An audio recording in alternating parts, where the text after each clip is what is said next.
Oh my god, girl, you are so cute. Yes. If you want to know how I got this look, just keep on watching.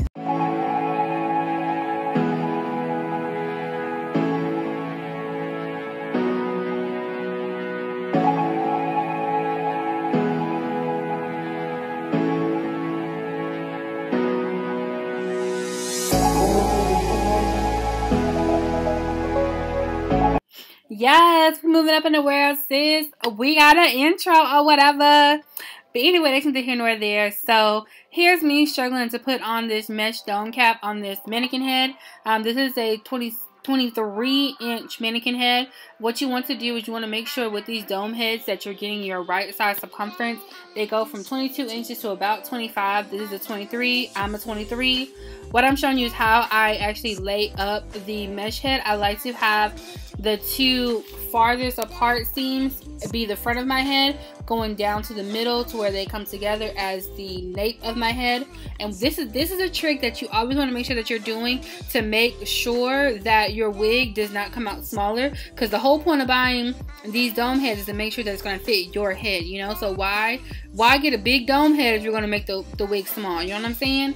So what you want to do is take 2 T-pins. You can take push pins, whatever pins you're using, but you want to stretch the dome cap out as far as you can back in that nape area, so that way, as you saw, like that looseness that was there, that's not there anymore. So that way, when you're sewing, whether you're using a sewing machine or you're hand stitching, which is what we're doing today, hand stitching, you want to just make sure that there's no looseness on there, so it doesn't tighten up the hair or the wig. So this is the hair that we're using. It's a AliExpress vendor called Monster,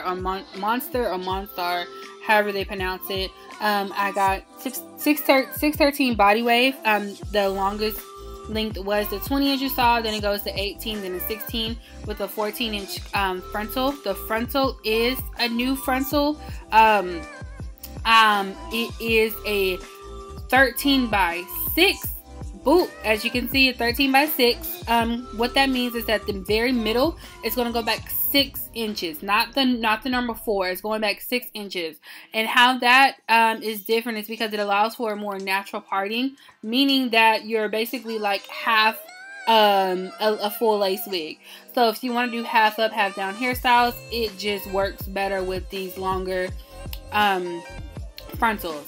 I just showed you the needles that I'm using. A trick that I just found to make sure that your frontal is completely centered is you fold it in half and then make a little cut, so that way when you're putting it on the dome head, you want to make sure that slit is directly in the middle, so that way you know that, you know, your part is completely centered, so that way the wig itself won't be lopsided.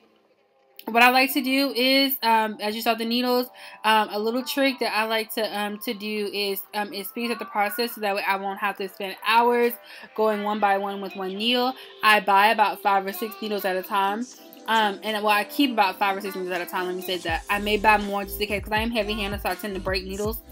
But what you want to do is thread them up first, and then, you know, start the process. It just helps speed up the process. What I'm doing now, as you saw, is I'm pinning down the frontal. I'm just braiding the 2 sides just so that they can get them out the way. What you want to do is make sure that the seam right here, brought it in close for you guys, this seam is completely flat. You do not want any spacing. You want it to make sure it's completely flat, because if you do not, what will happen is your frontal will start lifting and you'll have like a big hump. This is a 13 by 6, so this is going to be right at directly of the crown of your head. You don't want that, like, you know, helmet looking wig. You want to make sure that everything is nice, flat, and seamless, like it's grown out of your scalp. What a lot of people do now, I've noticed a trick is that, well, I noticed a trend, not a trick. A trend is that people start directly in the middle of the frontal and then go from side to side. I don't like to do that just because it wastes thread that way. I like to just use one needle and one shred unit to go ahead and just go completely through the frontal. So what I do is I go from one side to the other. And so this is what I do is the very first time that I thread a needle through the hair or the frontal, whatever, I put the needle through, I open up the strand where the knot is, and then I pull the needle through that loop, creating the first knot. It is very, very vital that the first couple of stitches are your tightest and your most best stitches, because those are your anchor stitches. So what I'm doing now is the first like two or three that I do, the first two that I did were knots, meaning that I went around the actual needle and created a knot. And now what I'm doing is I'm just looping through and just sewing the frontal as I normally would. But what I do with my frontals is when I'm sewing, oh my god, my dog, I'm so sorry y'all, I can hear her because she is hella loud. But what I do is hold on, okay, I'm back, my bad. They were picking up the trash. Anyway, what I do though is, as you can see, every like 3 to 5, what I do is I wrap the needle around it, creating a very tight and secure knot as I go along. As you saw, so this is what I do. I'm gonna show you right now. I just made a close-up of it. You wrap the needle around, you wrap the thread around the needle, and then you pull. And what that does is that creates a very, very tight, ain't going nowhere knot. And that's what I do every couple of stitches. So every like 3 to 5, I make that type of knot. And so now we're going to go ahead and work on the hair. We're first starting off with the longest bundle, of course, which is the 20 inch. I'm going to go ahead and cut it up, unravel it, all that good stuff. As you can see, this is the hair. The bundles are pretty thick. I haven't had any complaints with this hair. Oh, right now, I'm going to show you first before I get to talking about the hair. I do go through the weft one time and one time only, and that's when I'm starting a brand new bundle and I'm finishing that same bundle. That's the only time that I actually go through the hair. I do not like to go through my bundles just because that does promote shedding of the hair. And so what I do is that very first bundle, I go through the frontal, I go through the weft, and then with that weft I go through the frontal and I create a knot right then and there at the very like tip and seam of the frontal. And then I just do the same thing. I go through, I loop-de-loop and pull, channel my inner SpongeBob, and I just keep going. But I do the same thing I did with the frontal. Every about 5 stitches, I will create a loop-de-loop knot, just to secure it, just to make sure that hair isn't going nowhere, because we're going to go through a process to get the hair exactly how we want it. So what I like to do is, so anyway, no, back to the hair is what I was talking about. So with this hair, it's super duper soft. I've had it for about a month now. After this this video will come out, I've had it about a month. We dyed it. I haven't done anything like too major to it because we're not doing the watercolor method.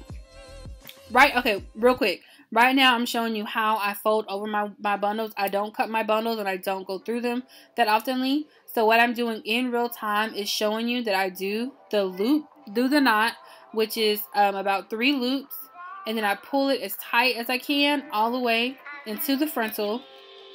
And now what I'm going to do is I'm going to flip that flip that bundle over, and I'm going to do the exact same thing. But what I'm going to do is I'm going to pull it as tight as I can, because when you pull it as tight as you can, that makes sure that ensures that the bundle is not going to be bulky right there.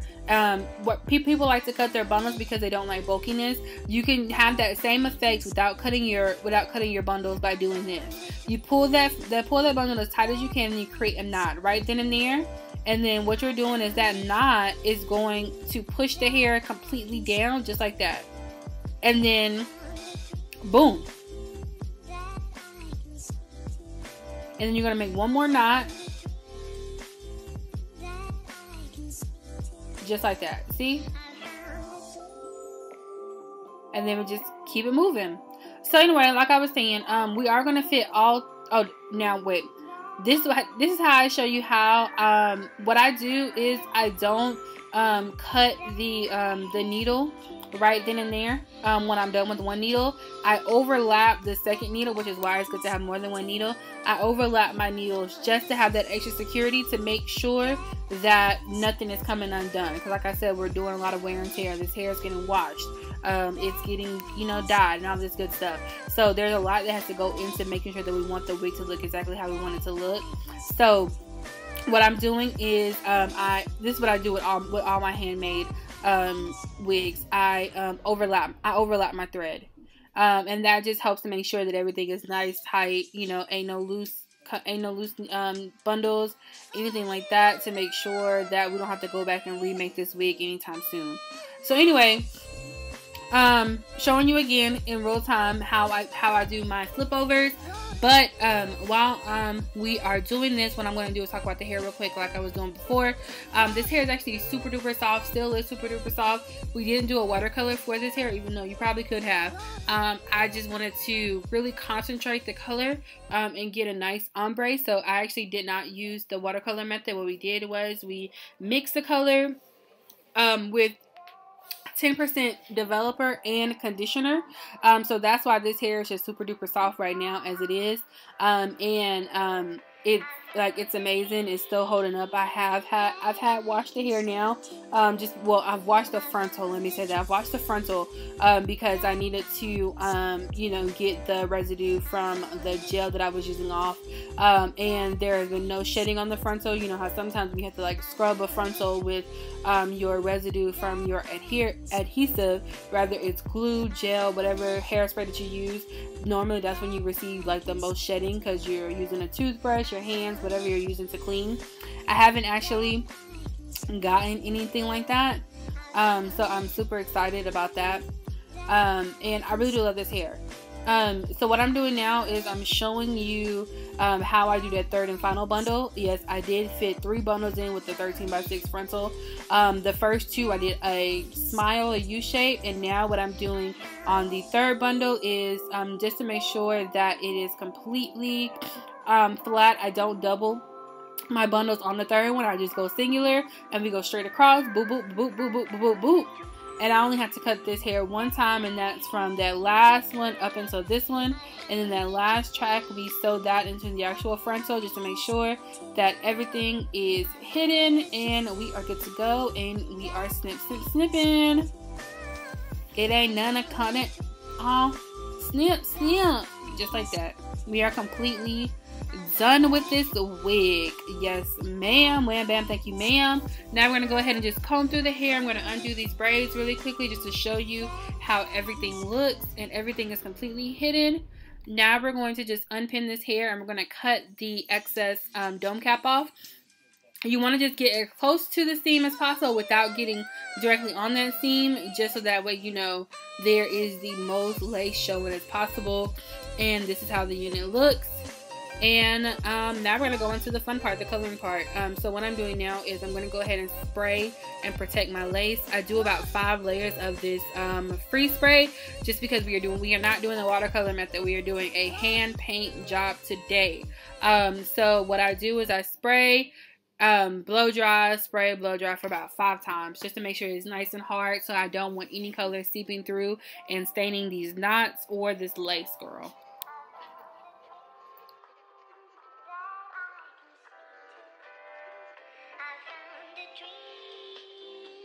Okay, so now that our lace is completely dry after like the 5 layers, I'm going to go in and just comb out the hair just to make sure it's not sticking to the actual lace. And now we're going to go into the fun part. Here is the colors that we're using today. We're using 2 colors, but 3 bottles. We're using the Kiss colors, the violet, the vivid violet, and orchid. We're using vivid violet on majority of the hair, which is why there's 2 bottles.